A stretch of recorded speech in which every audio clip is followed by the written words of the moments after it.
The Throwback Challenge 2020 event has been announced in Pokemon Go. So let's take a look in the announcement and see what we have to look forward to over this huge 5-week event starting on May 1st.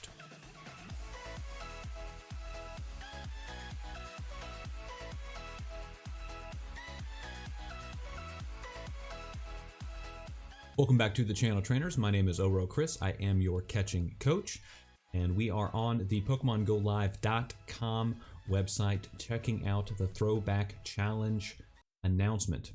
And as we can see, we're going to be taking a look back at the first 4 regions or generations of Pokemon in the main series game. Generation 1, of course, being Kanto. The second generation moving into the Johto region, followed by 3rd generation in Hoenn, and of course the 4th generation being that of the Sinnoh region.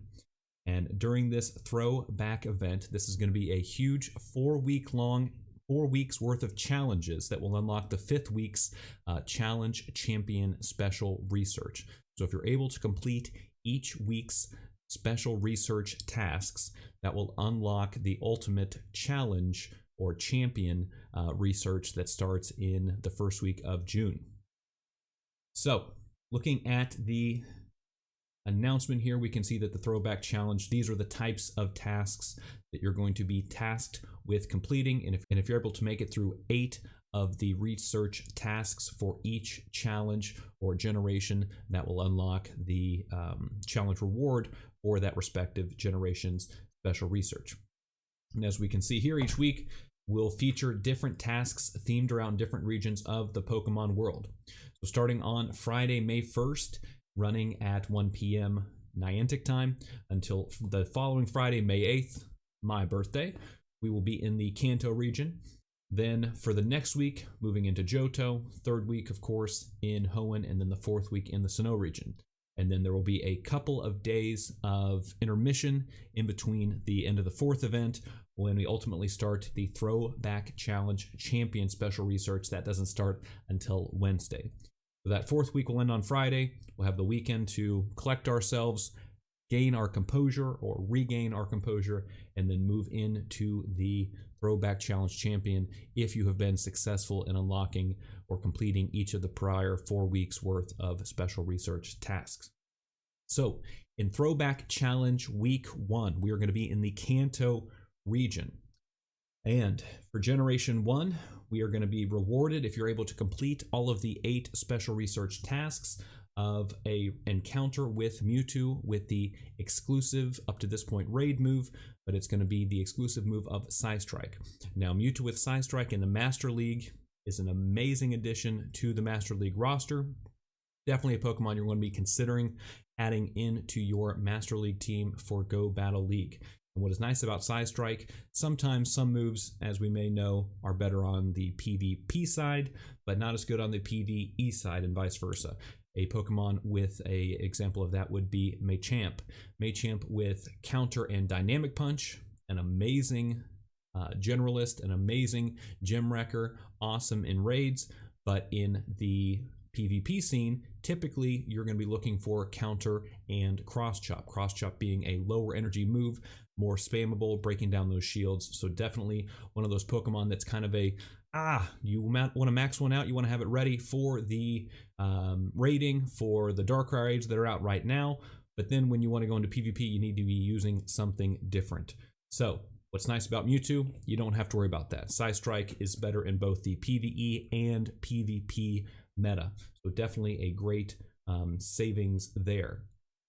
Now, for each of these weeks worth of events, for each generation, there's going to be boosted Pokemon spawning from that generation in the wild. Eggs will be featuring Pokemon from that respective generation.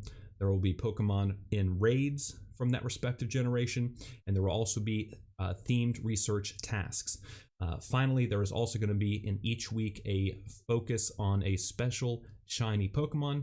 For Kanto region, we're going to be having the shiny Venonat added into the shiny pool, so that is going to be exciting. And there's also going to be a Pikachu with another hat. I don't know about you, I could use more bag space to keep track of all these Pikachu, but they keep giving us more of those costume Pokemon. For the Kanto region, it's going to be Pikachu wearing the Charizard hat. hat. Interested to see how that ultimately ends up looking. And finally, in addition to the Pokemon, the raids, the eggs, the research, the Pikachu, there's also going to be a bonus. In this first week, there's going to be 2 times catch XP, 2 times raid XP, and 2 times hatch XP. So if you're one of those trainers that either came to the game late, played the game a little bit more slowly, or took some time off between starting and where we are today, you've just come back to the game, this is going to be a great opportunity to shore up some of those XP gains to get to that level cap of level 40. As you may have heard, there has been some data mines. There have been research rewards or level up rewards added for levels 41 through 50. So there is also a possibility that the level cap may be increased. So even if you are a high level 40 player, definitely an opportunity to get up that XP gain during that first week of the Throwback challenge. Now, as far as featured Pokemon, in terms of the PvP meta, virtually everyone has a Machamp maxed out. If you do not have a Steelix for both Great and Ultra League, definitely something you're going to be looking out for in terms of the egg pool. Lickitung, unless it has Body Slam, which was that special move for the raid event for Lickitung a couple of weeks back. Maybe candies if you need them. I personally was able to evolve or get a lucky trade for a 100% Lickitung that I evolved into a Licky for the raid event. So I'm very excited to try that out in the Ultra League meta once we return to it in Go Battle League in a couple of weeks. Tangela recently had that buff to its move pool, having Rock Slide added in, potentially an option to consider for Great or Ultra League. Scyther, now, Scissor in both Great League, Ultra League, and Master League has some potential anti-meta play, especially in Ultra League. I will tell you that Scissor with the Shadow Scissor from Team Rocket research is typically the preferred one in terms of the rankings on pvpoke.com for the Ultra League. I personally am waiting for the next Team Rocket challenge event where we can TM away the charge move Frustration to get that one powered up for the Ultra League. So I'm looking forward to that. Lapras, unless you need candies to power up one from a prior raid day, unless it has the legacy moves of Ice Shard and potentially Ice Beam, not one that we need to be too concerned with, and Eevee. So that wraps up the first week of Kanto. Moving into the second week, starting on May 8th.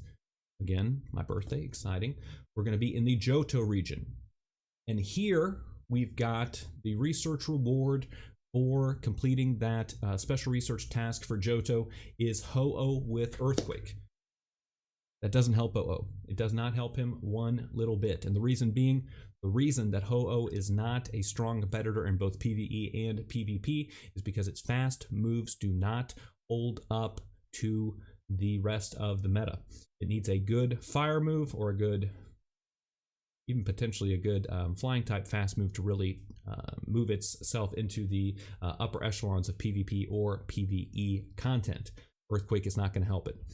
However, having one in your back pocket in the event that its move pool is ultimately updated, if it does get a cheaper charge move to use for baiting, Earthquake going to be hitting those rock types that Ho-Oh is doubly weak to for super effective damage. That can help, as well as lightning or electric types. Going to be hitting them for super effective damage with Earthquake. So definitely a nice spicy pick. But as far as a must-have, going to max one out immediately. I cannot, in good conscience, recommend such a activity. In terms of the featured Pokemon, we've got Dunsparce and Skarmory. Now, if you do not have a Skarmory for Great League, this is your opportunity to hunt one out. And this is one of the Pokemon, if you're unaware, different Pokemon have different shiny rates. The typical shiny rate, if memory serves, is about 1 in 450. That would be things like Sentret, Zigzagoon, things that you typically would see as a fairly common Pokemon in the wild. Swablu is a good example. There are certain Pokemon, because of potentially their rarity, because someone at Niantic likes them more than others, have what we call, or what the Sylph Road has called in its research breakthroughs, the Permaboost level. And that is a 1 in 60 rate for the shiny for Skarmory. So something, if you've not gotten that shiny locked down yet.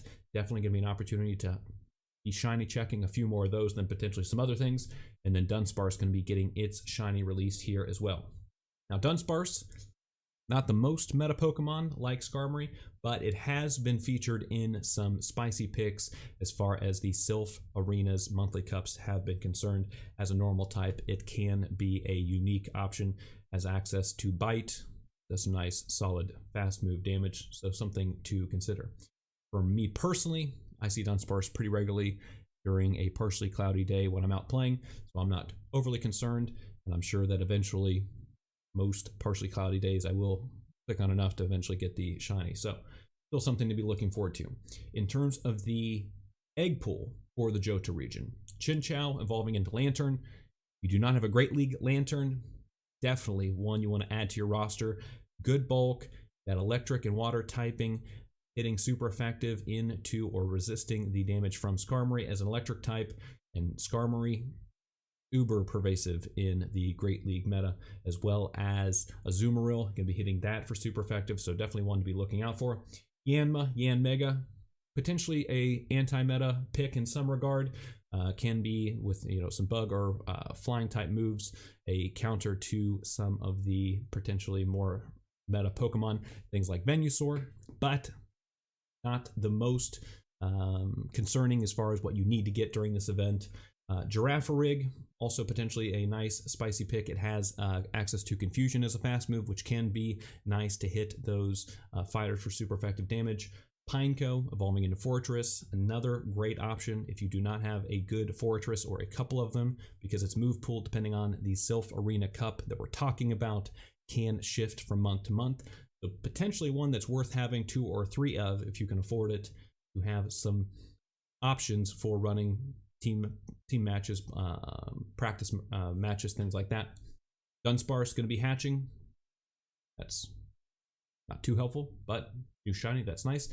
Gligar, another potentially unique Pokemon with Gliscor in the Ultra League, has access to things like Earthquake, to Nightshade, so going to be able to hit super effective into a couple of meta Pokemon like Registeel and Giratina, respectively, with Earthquake and Nightshade, so something to consider. Shuckle has a shiny, not viable in any way in the current format of the game, or Skarmory, and then Phanpy. The featured Pokemon for Pikachu to be wearing a hat of is going to be Umbreon, or costumes, what it is. As we said, shiny Dunsparce, and special research tasks. Now, as far as the bonuses go, I'm not super excited about the increased XP for Kanto, but for week 2, 2 times Catch Stardust and 2 times Raid Stardust. You'll be stocking up on your balls, get your star pieces prepared. This is definitely going to be the week where you want to go out and catch some extra Pokemon to get those Stardust reserves ready. Now, they did announce recently some changes for what's going to be happening to Season 2 in Go Battle League. We will be covering that in a video later in the week.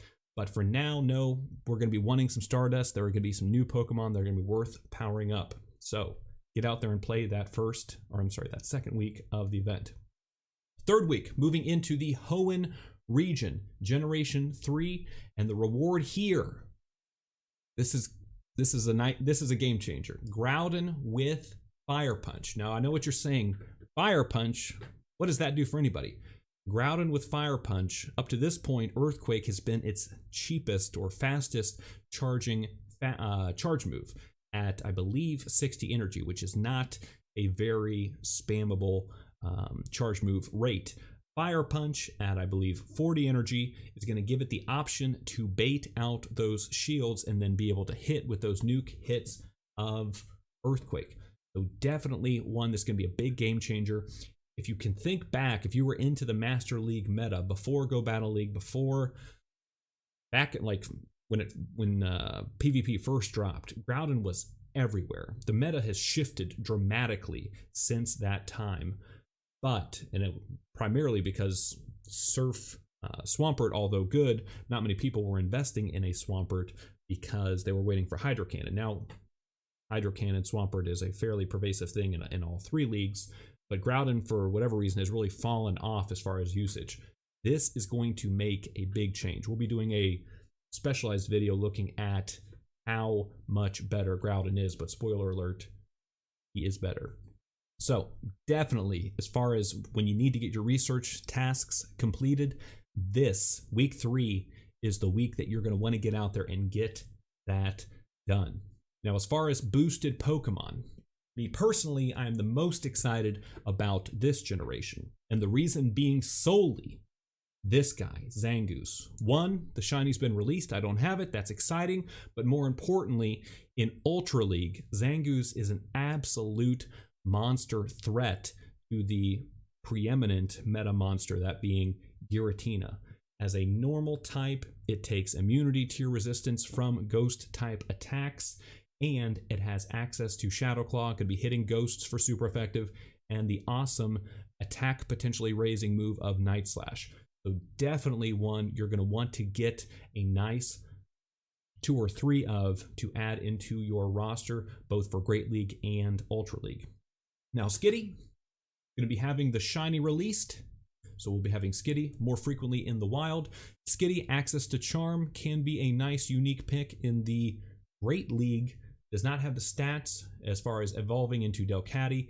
Delcatty is not going to be supporting the stat structure that it needs to be a threat in Ultra League. So it's going to max out just under that 1500 CP cap for the Great League. So if you're able to, you get 100, you're off to the races. If you get one with a lower attack, maybe a 12-ish attack, then you might have one that you can best buddy and get right underneath that CP cap for Great League. So definitely one to keep an eye out for. In terms of the eggs, Lotad. Now, Ludicolo was one that was a unique pick that I saw, I believe, King do a couple of videos about with regard to using Ludicolo in the Ultra League, something unique to consider. Slackoth has a awesome middle evolution, that being Vigoroth, which is amazing in the Great League, something if you do not have one of those added to your roster, you definitely want to be looking for that. Skitty, as we talked about, Sableye. Now, most folks, if you're into PvP, you've got a Great League Sableye.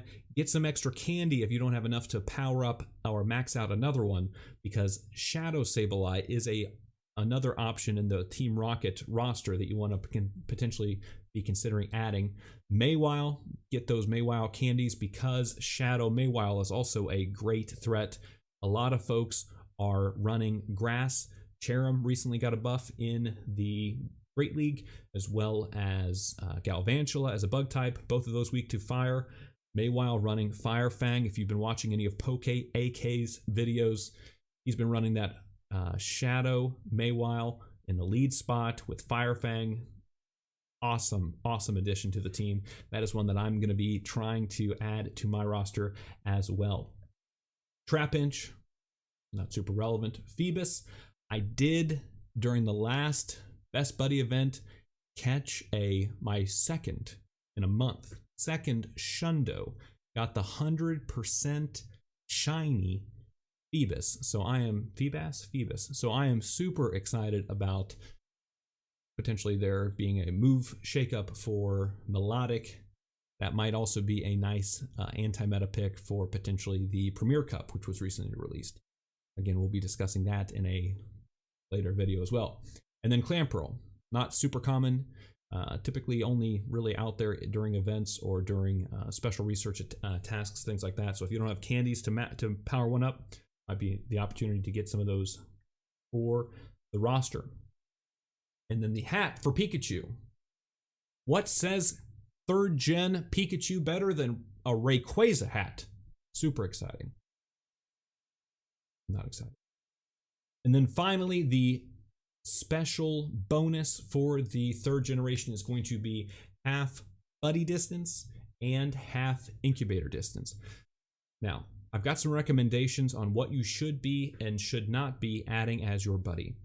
I generally would not recommend, unless you're trying to work on the best buddy status and get the hearts, which is a separate thing. If we're talking purely about candy, don't add a legendary to your buddy spot for candy accrual.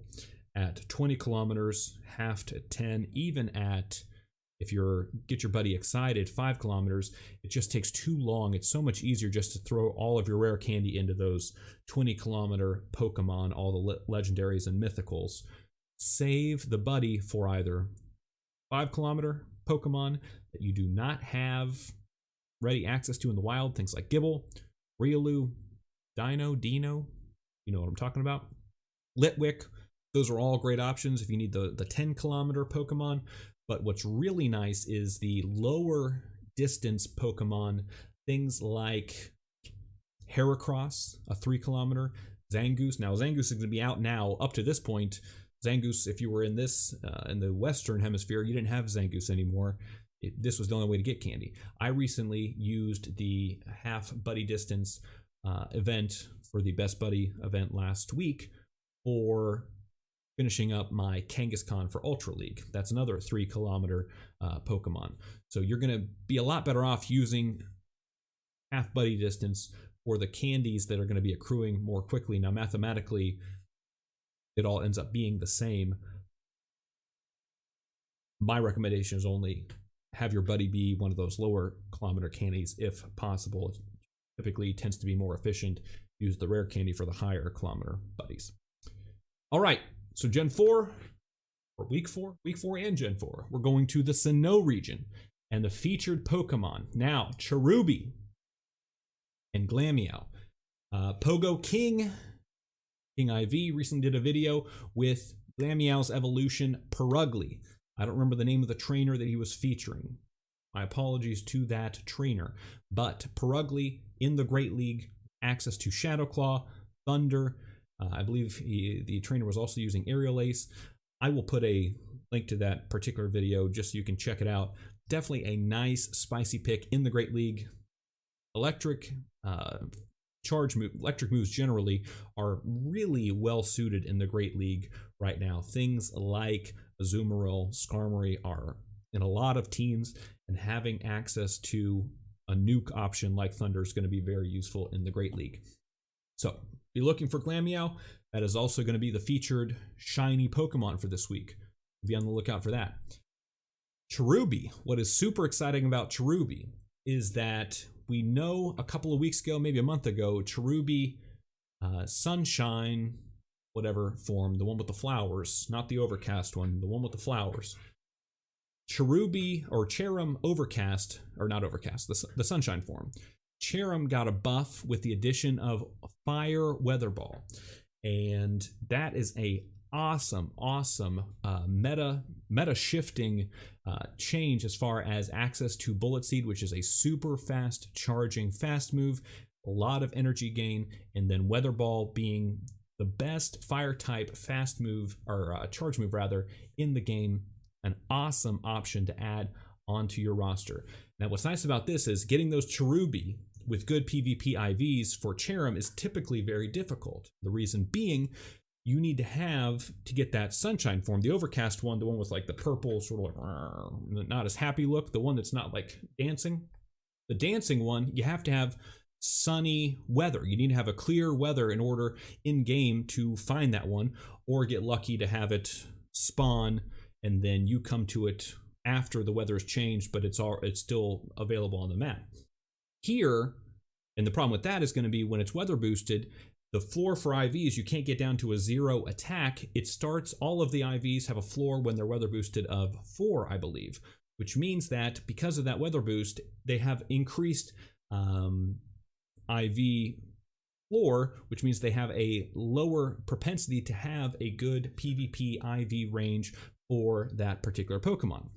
Here, if you find a Cherubi during this event, during any other weather besides sunny, because as a grass type, it's going to be boosted during clear weather. If you find it during rain, partially cloudy, all the other stuff, you may be able to find one that has that, I don't know what it is specifically for this Pokemon, but we'll just throw out the archetype of PvP IVs, the 0 attack, 15 defense, 15 HP. If you can find that during one of those weathers, hold on to it, and then when it's sunny out, then try to evolve it. And if you do that, then you're going to be able to get that Overcast form, or I'm sorry, the Sunshine form, but have the awesome PvP IVs that you always wanted. So that is a great way to find a really nice Cherim for Great League with the PvP IVs that you want, and it's not going to be super difficult to catch, because if you've ever tried to catch a weather boosted Cherim on a clear day, it is not the easiest thing. So that is definitely a Pokemon you want to be looking out for during this event. As far as eggs go, all of these are pretty solid. I love some Cranidos candies for Rampardos, Shieldon. Another option, if you do not have a great Bastiodon for the Great League, definitely one to be looking out for. More Glameow. Chinling with Chimecho, not too bad in the Great League. It does have some potential play in a couple of the Sylph Arena's monthly cups. It's been featured in a few of those. Bonsly, potential shiny, Happiny, same thing. Gibble, Munchlax, Riolu, and Mantike. All 4 of these have amazing utility in PvP. Gibble evolves up into, for Master League, Garchomp, an awesome addition, really well suited. May not be as well suited. Actually, it's going to probably be better off, everything considering, once the Groudon with Fire Punch is added in, because it's going to be resisting that.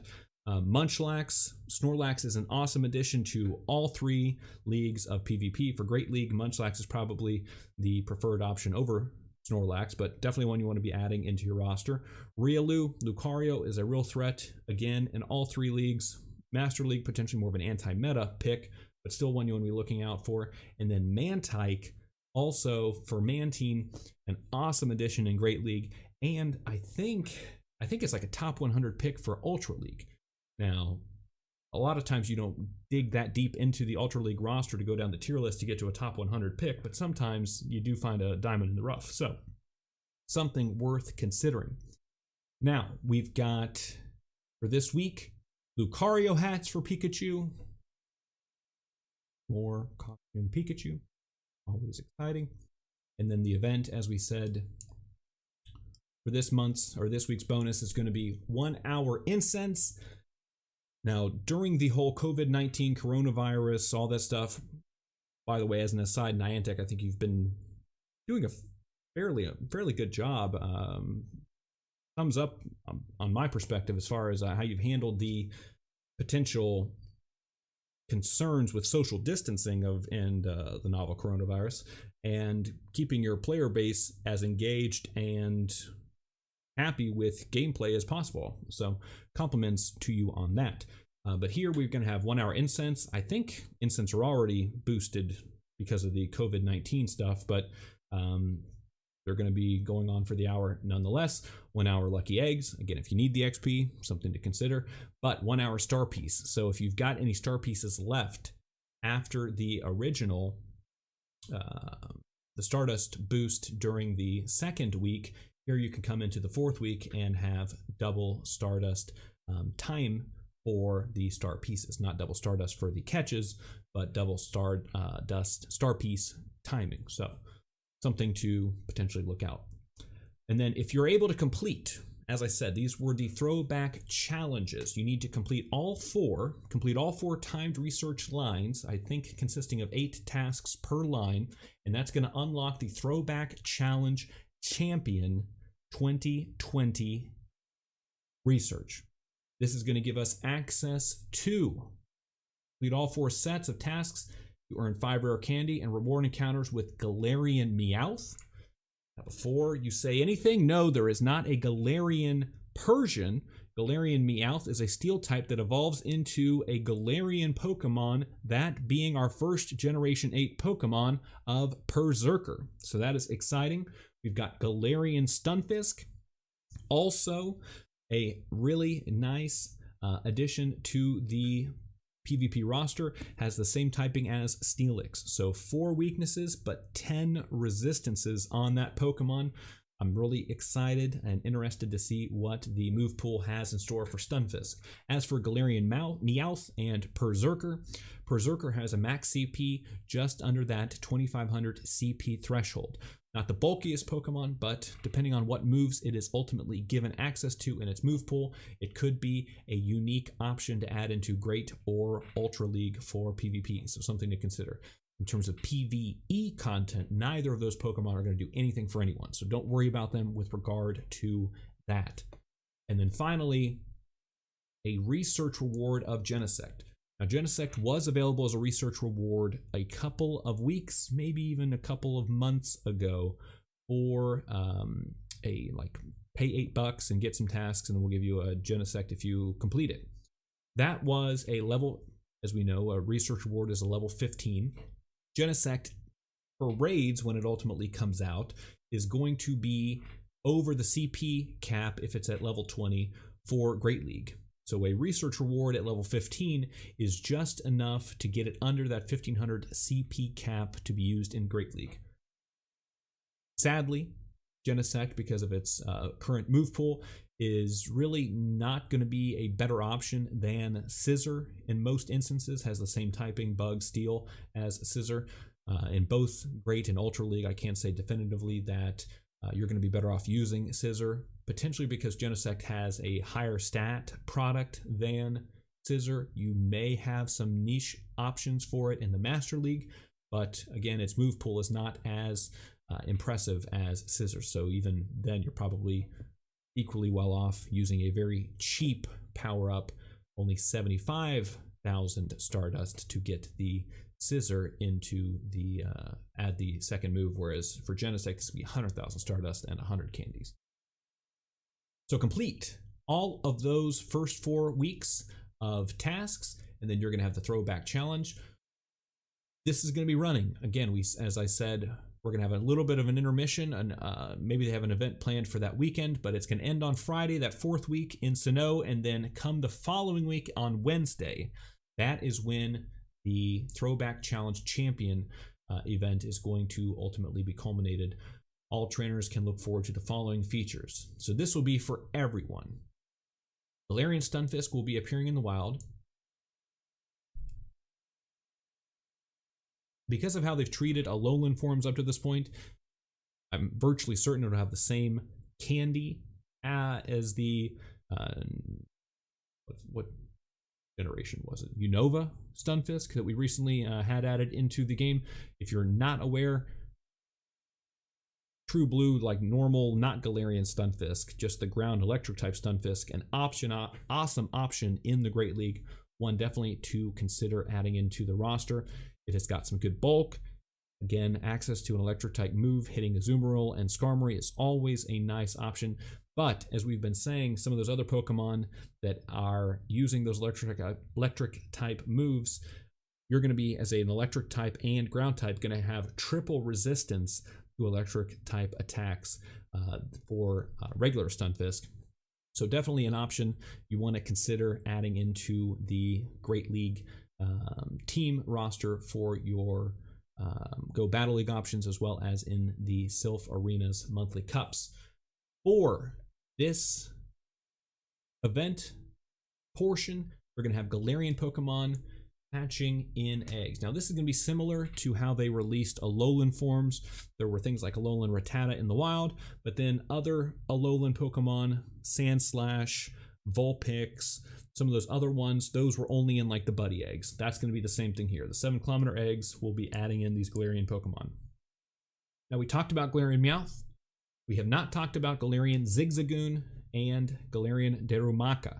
Now, Zigzagoon, traditional Zigzagoon, normal type. Galarian Zigzagoon, normal dark type Pokemon. So it's going to have a double weakness to fighting, but it's going to have a 3 times resistance to ghost type attacks. So Galarian Lanoon, going to be a nice option. The same typing really as Alolan Raticate, and that has had a lot of success in the Sylph Arena's monthly cups. So look forward to adding that to the roster. And what should be nice is everyone should have a ton of candies for Zigzagoon at this point.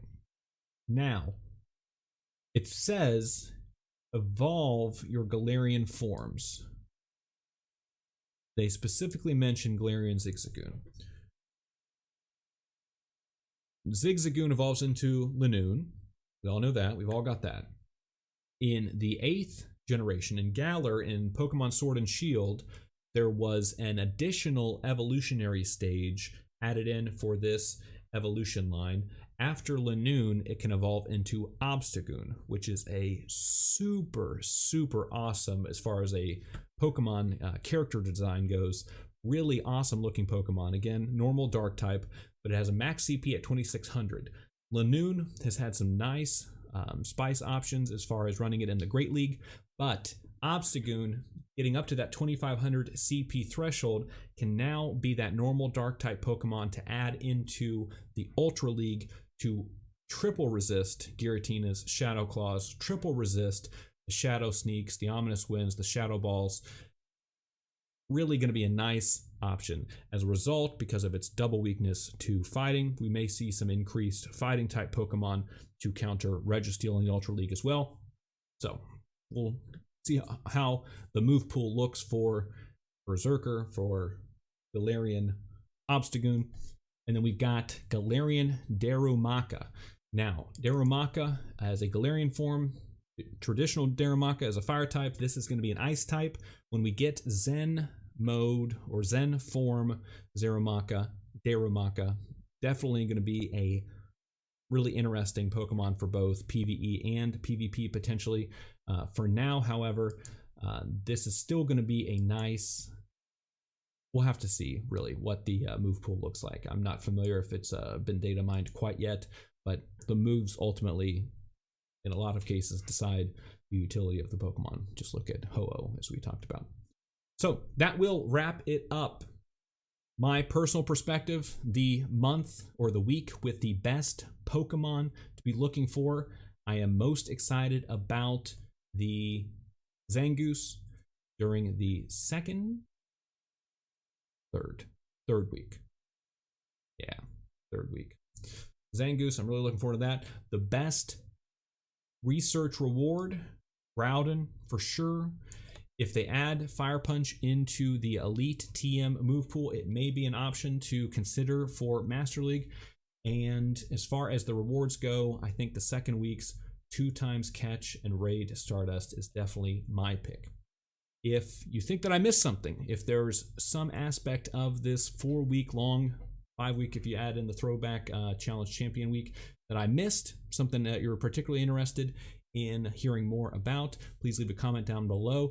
I'd love to know what you're interested in and how you feel about the Throwback Challenge event and its announcement.